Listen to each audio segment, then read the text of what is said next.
ओम गंगणपतये नमः। आज हम शुरुआत करने जा रहे हैं गणेश पुराण कथा की।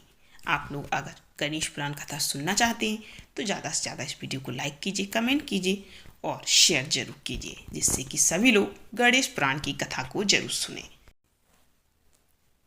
गणेश पुराण के प्रथम और द्वितीय अध्याय में जो कथा है वो मैं आपको सुनाने जा रही हूँ। यह कहकर सूत जी कुछ समय के लिए मौन हो गए और फिर बोले, सौनक जी, भगवान गणेश जी ही सर्वप्रथम पूजा प्राप्ति के अधिकारी हैं। किसी भी देवता की पूजा करो, पहले उन्हीं को पूजना होगा। सौनक जी ने निवेदन किया कि हे भगवान, हे सूत, सर्वप्रथम यह बताने की कृपा कीजिए कि गणेश जी को प्रथम पूजा का अधिकार किस प्रकार प्राप्त हुआ। इस विषय में मेरी बुद्धि मोह को प्राप्त हो रही है कि सृष्टि रचयिता ब्रह्मा जी, पालनकर्ता भगवान नारायण और संहारकर्ता शिव जी में से किसी को प्रथम पूजा का अधिकारी नहीं माना गया। यह त्रिदेव ही तो सबसे बड़े देवता माने जाते हैं। सूत जी ने कहा, सौनक जी, यह भी एक रहस्य ही है। देखो, अधिकार मांगने से नहीं मिलता, इसके लिए योग्यता होनी चाहिए। संसार में अनेकों देवी देवता पूजे जाते हैं। पहले जो जिसका इष्ट देव होता है वह उसी की पूजा किया करता है। इससे बड़े देवताओं के महत्व में कमी आने की आशंका उत्पन्न हो गई। इस कारण देवताओं में परस्पर विवाद होने लगा। वे सबका निर्णय करने के लिए शिव जी के पास पहुंचे और प्रणाम करके पूछने लगे, प्रभु, हम सब में सर्वप्रथम पूजा का अधिकारी कौन है? शिव जी सोचने लगे कि किसे प्रथम पूजा का अधिकारी माने। तभी उन्हें एक युक्ति सूझी। बोले, देवगण, इसका निपटारा बातों से नहीं तथ्यों से होगा। इसके लिए एक प्रतियोगिता रखनी होगी। देवगण उनका मुख देखने लगे, संकित हृदय से सोचने लगे कि कैसी प्रतियोगिता होगी। यह शिव जी ने उनके मन के भाव ताड़ लिए, इसीलिए सांत्वना भरे शब्दों में बोले, घबराओ मत, कोई कठिन परीक्षा नहीं ली जाएगी। बस इतना ही कि सभी अपने अपने वाहनों पर चढ़कर संसार की परिक्रमा करो और फिर यहाँ लौट आओ, और जो पहले लौटेगा वही सर्वप्रथम पूजा का अधिकारी होगा। अब क्या देर थी, सभी अपने अपने वाहन पर चढ़कर दौड़ पड़े। किसी का वाहन गजराज था तो किसी का सिंह, किसी का भैंसा तो किसी का मृग, किसी का हंस तो किसी का उल्लू, किसी का अश्व तो किसी का श्वान। अभिप्राय यह है कि वाहनों की विविधता के दर्शन उस समय जितने भले प्रकार के हो सकते थे उतने अन्य समय में नहीं। सबसे गया बीता वाहन गणेश जी का मूषक था, उसे चूहा भी कहते हैं। ऐसे वाहन के बल भरोसे इस प्रतियोगिता में सफल होना, क्या सम्मिलित होना भी हर्षप्रद था। गणेश जी ने सोचा, छोड़ो, क्या होगा प्रतियोगिता में भाग लेने से, हम तो यहाँ बैठे रहकर ही तमाशा देखेंगे। वे बहुत देर तक विचार करते रहे। अंत में उन्हें एक युक्ति सूझी।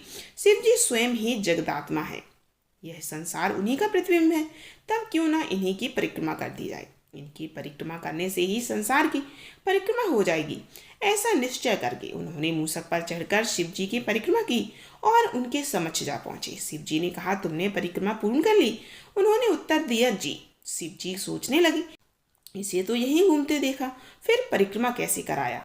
देवताओं का परिक्रमा करके लौटना आरंभ हुआ और उन्होंने गणेश जी को वहां बैठे देखा तो माथा ठनक गया। फिर भी साहस करके बोले, अरे, तुम विश्व की परिक्रमा करने के लिए नहीं गए? गणेश जी ने कहा, अरे, मैं तो कब का आ गया, तुम्हें तो कहीं भी नहीं देखा। गणेश जी ने उत्तर दिया, देखते कहाँ से, समस्त संसार शिव जी में विद्यमान है, इनकी परिक्रमा करने से ही संसार की परिक्रमा पूर्ण हो गई। सूत जी बोले, सौनक, इस प्रकार गणेश जी ने अपनी बुद्धि के बल पर ही विजय प्राप्त कर ली। उनका कथन सत्य था, इसीलिए कोई विरोध करता भी तो कैसे। बस उसी दिन से श्री गणेश जी की प्रथम पूजा होने लगी। सूत जी बोले, हे सौनक जी, यह एक तथ्य भी है कि गणेश जी ही उसके पात्र हैं। बड़े देवता का भी कार्य सिद्ध में उन विघ्नराज का आश्रय न लिया हो। हे सौनक, वे देव भी बड़े दयालु हैं। नाम तो शिव जी का ही आस्तोष है, किंतु वे शर्मात्मा और सर्वरक्षक प्रभु तो शिव जी की उपेक्षा से शीघ्र ही प्रकट हो जाते हैं। उनका भक्त कभी किसी संकट में नहीं पड़ता।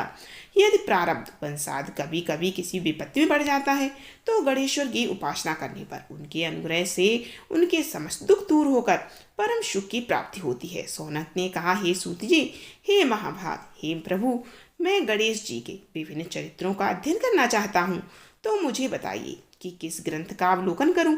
हे दयामय, आपको तो उनके समस्त चरित्र विदित हैं। यदि आप ही उन्हें सुनाने की कृपा करें तो मेरे ऊपर उपकार होगा। सूत जी बोले, हे सौनक, भगवान गणेश्वर के इतने चरित्र हैं कि उन सब का कथन इस जीवा से संभव नहीं है, क्योंकि प्रभु अनंत, प्रभु चरित्र अनंता वाली बात समस्त विद्वान ऋषि मुनि कहते हैं। फिर भी गणेश जी की प्रथम पूजा के अधिकारी होने के कारण समस्त देव चरित्रों से जुड़े हुए हैं, इसीलिए उनका प्रभाव भी सार्वधिक व्यापक है। हे मुनि, हे सौनक, वे भगवान सर्वसमर्थ हैं, वे सभी का तिरस्कार करने में समर्थ हैं, उनका तिरस्कार कोई भी नहीं कर सकता। यह त्रिलोक उन्हीं भगवान के संकेत पर नृत्य करता है, इसकी समस्त क्रियाएं उन्हीं की इच्छा पर आश्रित हैं। हे सौनक, भगवान गणेश्वर स्वयं कहते हैं, शिवे विष्णु च शक्तौ च सूर्ये मायि नराधिप यो वेद बुद्धि योगः स सम्योग्यो मतो मम। हे नरेश्वर, हे वरेण्य, शिव, विष्णु, शक्ति, सूर्य और मुझ गणेश में जो अभेद बुद्धि योग है, मेरे मत में वही सम्यक योग है। इससे यह भी सिद्ध होता है कि समस्त देवता उन्हीं के स्वरूप हैं। वे ही भगवान विभिन्न कार्य रूपों के अनुसार अपना भिन्न भिन्न नाम रखते हैं। हे मुनिश्रेष्ठ, उन सब देवताओं के चरित्र भी उन्हीं गणराज के चरित्र हैं। यद्यपि सब चरित्र एक ही ग्रंथ में मिलना संभव नहीं है, फिर भी गणेश्वर के अनेकों प्रमुख चरित्रों का वर्णन गणेश पुराण में हुआ है। यहाँ पर गणेश पुराण कथा का प्रथम और द्वितीय अध्याय समाप्त होता है। आगे के अध्याय में हम आपको गणेश पुराण की राजा सोमकांत का वृत्तांत कथन कहेंगे। आप लोग गणेश पुराण की कथा सुनना चाहते हैं तो वीडियो को ज़्यादा से ज़्यादा लाइक कीजिए और कमेंट में ज़रूर बताइए कि कौन कौन सुनना चाहता है गणेश पुराण की कथा।